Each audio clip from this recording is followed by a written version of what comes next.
जाये उत्तानपादस्य सुनीतिः सुरुचिस्तयो सुरुचिः प्रेयसी पत्योर्नेतरां यत्सुतो ध्रुवः। मैत्रेय जी कहते विदुर जी, स्वयंभू मनु के पुत्र उत्तानपाद जिनकी दो पत्नियां थी, एक का नाम था सुनीति और दूसरे का नाम था सुरुचि। सुरुचि महाराज को अति प्रिय थी, इसलिए सुनीति को घर से बाहर निकाल दिया और सुनीति बाहर झोपड़ी बनाकर अपने पुत्र ध्रुव के साथ रहने लग गई। अगर इस कथा को थोड़ा अपने ऊपर अगर लेकर देखा जाए तो हम सब लोग उत्तानपाद ही है, क्योंकि माता के गर्भ में हम सब लोग ऊर्ध्व पाद व्यस्य स उत्तानपाद, ऊपर पैर और नीचे मुख करके ही रहते हैं, इसलिए हम सब लोग उत्तानपाद है। और हमारी दो पत्नियां हैं, एक का नाम है सुनीति और दूसरी का नाम है सुरुचि। उसमें से सु को निकाल दिया जाए तो एक बचती है नीति और दूसरी रुचि। हम सिर्फ रुचि से चलना चाहते हैं। कुछ लोग तो ऐसे होते हैं, भैया जो जिसको जो कहना है कहे, हम तो अपनी मन मर्जी से चलेंगे, हमें कोई किसी से डर नहीं है। और दूसरी होती है नीति, जिसको हम अपने हृदय से ही बाहर निकाल देते हैं। मानो किसी व्यक्ति ने आपको 10 लाख का चेक दे दिया और कहने लग गया, देखो भैया ये 10 लाख का चेक पकड़ो और बढ़िया से हमारा सर्टिफिकेट बना दो जिससे नौकरी हमें ही मिले। उस समय आपके पास नीति रहती नहीं है, रुचि आपके सामने आती है और कहती है भैया नौकरी तो 2 साल की, 2 साल बाद रिटायर हो जाएंगे, उसके बाद कहाँ के पैसे। इससे अच्छा है जो आ रहे, जो लक्ष्मी आ रही उसको घर में ले लो, आती हुई लक्ष्मी को मना नहीं करते। ऐसे हम महाराज है, और क्योंकि हम नीति से चलना ही नहीं चाहते। और जो लोग नीति से चलते हैं वह ध्रुव जैसे ध्रुव तारा बन जाते हैं, प्रहलाद जैसे भगवत भक्त बन जाते हैं और गोस्वामी तुलसीदास जी महाराज जैसे बन जाते हैं। गोस्वामी तुलसीदास जी महाराज, संत तुकाराम महाराज, क्या था इनके पास? कुछ भी नहीं था, ना धन थी ना दौलत थी, परंतु आज भी हर घर में इनके दोहा अभंग गुनगुनाए जाते हैं, इनके गाथा दोहे घर में रखे जाते हैं पुस्तक, और हर बात पर इन्हीं का प्रमाण दिया जाता है। क्योंकि ये लोग नीति से चले और हम लोग नीति से चलना ही नहीं चाहते, इसलिए हम लोग कोई इतिहास बनाकर नहीं जाते इस संसार में। संसार में इतिहास वही लोग बना पाते हैं जो नीति से चलते हैं। रुचि से चलने वाले लोग दुनिया में इतिहास नहीं बना सकते कभी, इसलिए नीति से चलना चाहिए। परंतु महाराज हम सब लोग रुचि से चलते हैं और हम लोग रुचि अति प्रिय है। ठीक उसी प्रकार महाराज उत्तानपाद की 2 पत्नियां थी, उनमें से उन्होंने सुरुचि अत्यधिक प्रिय होने के कारण सुनीति को घर से बाहर निकाल दिया। सुनीति घर के बाहर, महल के बाहर अपनी झोपड़ी बनाकर अपने पुत्र के साथ रहती थी, ध्रुव के साथ। कथा प्रसिद्ध है, ध्रुव जी ने कई बार अपनी माता से पिताजी के बारे में पूछा, परंतु माता ने कुछ जवाब नहीं दिया। क्या बताए, कैसे बताए। परंतु जब ध्रुव जी महाराज ने अपने मित्रों से पूछा तो मित्रों ने कहा, भैया पूछते क्या हो, चलो हम तुम्हें लेके ही चलते हैं। अच्छा ले चलो भैया, लेकर सीधा उत्तानपाद जी के पास चले गए। तुरंत ध्रुव जी महाराज ने जाकर पिताजी के चरणों में प्रणाम किया और परिचय दिया। जैसे परिचय दिया तो पिताजी ने पहचान लिया, पहचान कर गोद में उठा लिया और बैठा लिया। उत्तम को खिला ही रहे थे, ध्रुव आया तो ध्रुव को भी उठाकर गोद में बैठा लिया। उत्तम तो प्रतिदिन नित्य प्रतिदिन पिताजी की गोद में खेलता था, और आज ध्रुव आया तो ध्रुव को भी उठाकर गोद में बैठा लिया। उसके संस्कार सुनीति से मिलते जुलते हैं। और पहली बार सामने से आकर जब उसने जिस ढंग से उसने परिचय दिया और प्रणाम किया तो वात्सल्य उमड़ पड़ा और तुरंत उठाकर अपनी गोद में बैठा लिया। पुत्र अपना ही है, बस पहली बार सामने से आया है तो वात्सल्य उमड़ पड़ा और उसके ऊपर विशेष प्रेम बरसाया। यह देखा महाराज सुरुचि ने, और सुरुचि को अच्छा नहीं लगा।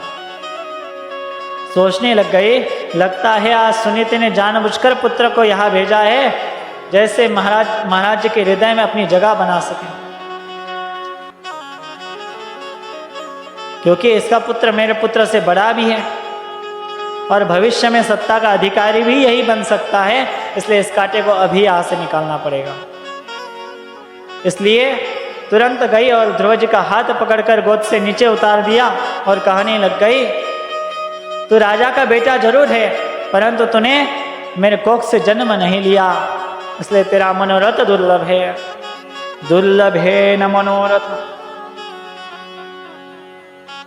और तेरा मनोरथ दुर्लभ है क्योंकि अन्य स्त्री गर्भ समृतम, तूने एक अभागिन स्त्री के गर्भ से जन्म लिया हुआ है, और इतने अभागिन स्त्री के कोख से जन्म लेने के बाद भी तू इतने ऊंचे स्वप्न देखता है कि महाराज के गोद में आकर सिंहासन पर बैठना चाहता है। डांट दिया। ध्रुव जी महाराज अपना अपमान तो सह गए, परंतु जब माता की बारी आई तो क्षत्रिय का रक्त उमड़ पड़ा और कहने लगे, मैया अगर मुझे सिंहासन पर ही बैठना है तो मुझे क्या करना पड़ेगा। सुरुचि ने कहा, एक ही उपाय है। क्या?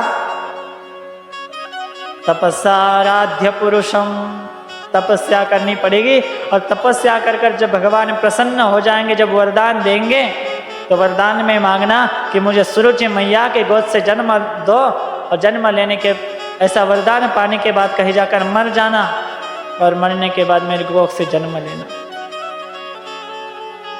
और ऐसा कहकर महाराज सुरुचि ने भगवान और भक्त दोनों का भी अपमान कर दिया। मुझे बताइए महाराज, जो व्यक्ति भगवान से मिल जाएगा वो क्या माता के गर्भ में आने की इच्छा रखेगा? यानी कि सुरुचि अपने गर्भ को भगवान से भी ऊंचा बता रही है। अब सोच, ध्रुव जी महाराज रोते रोते अपनी माँ सुनीति के पास आए। माँ ने देखा रोते हुए ध्रुव आ रहा है, बुलाकर गोद में बैठा लिया और पूछा, पुत्र क्या हुआ? ध्रुव जी ने अक्षर से सारी बातें बता दी। जैसे सुनीति ने सारी बातें सुनी तो हृदय पर बड़ा वज्रपात हुआ, परंतु तुरंत अपनी हृदय की वेदना को छुपा लिया, आंखों के आंसू को छुपा लिया, क्योंकि सुनीति का उद्देश्य सिंहासन पर बैठाना ही नहीं था, जगत पिता से मिलवाना था, भगवत भक्ति में लगाना था। इसलिए सुनीति ने अक्षर से सारी बातों का एक एक शब्दों का वर्णन किया।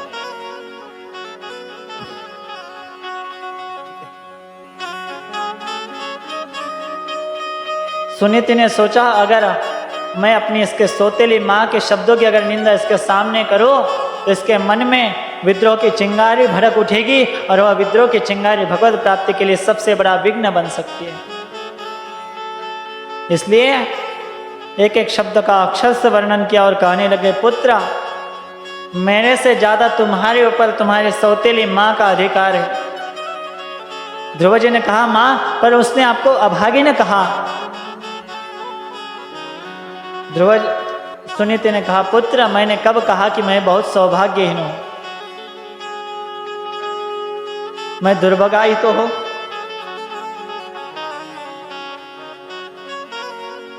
तुम्हारे पिता होते हुए तुम पितृ सुख से वंचित हो, इससे बड़ा मेरा दुर्भाग्य क्या हो सकता है? और मेरे जैसे अभागिन की काली छाया तुम्हारे ऊपर पड़ रही है। पुत्र पर एक सच्ची बात बताओ, मैं तो तुम्हें अपने पिता से भी नहीं मिलवा पाई, परंतु धन्य है तुम्हारी सुरुचि माँ जिसने तुम्हें परम पिता से मिलवा दिया। और तुम्हारे पिता महावीर उन भगवान के चरणों का आश्रय लेकर ही ऊंचे पद पर बैठे हैं। अगर तुम्हें भी ऊंचे पद पर बैठना है तो तुम्हें भगवान के चरण ग्रहण करनी पड़ेगी। ध्रुव जी ने कहा, माँ तो भगवान कहाँ रहते उनका पता बता, मैं अभी जाकर मिलकर आता हूँ। सुनीति मैया ने कहा, पुत्र वह हरित कण कण में व्याप्त है, हरि व्यापक सर्वत्र समाना, वह हर कण कण में व्यापक है। माँ की हर बात हृदय में उतर गई और ध्रुव जी महाराज रात को 12 बजे ही जंगल में निकल पड़े। जैसे जंगल में गए तो नारद जी की दृष्टि ध्रुव जी के ऊपर पड़ी। नारद जी ने तुरंत दर्शन देकर बड़ा सुंदर ऐसा उपदेश दिया।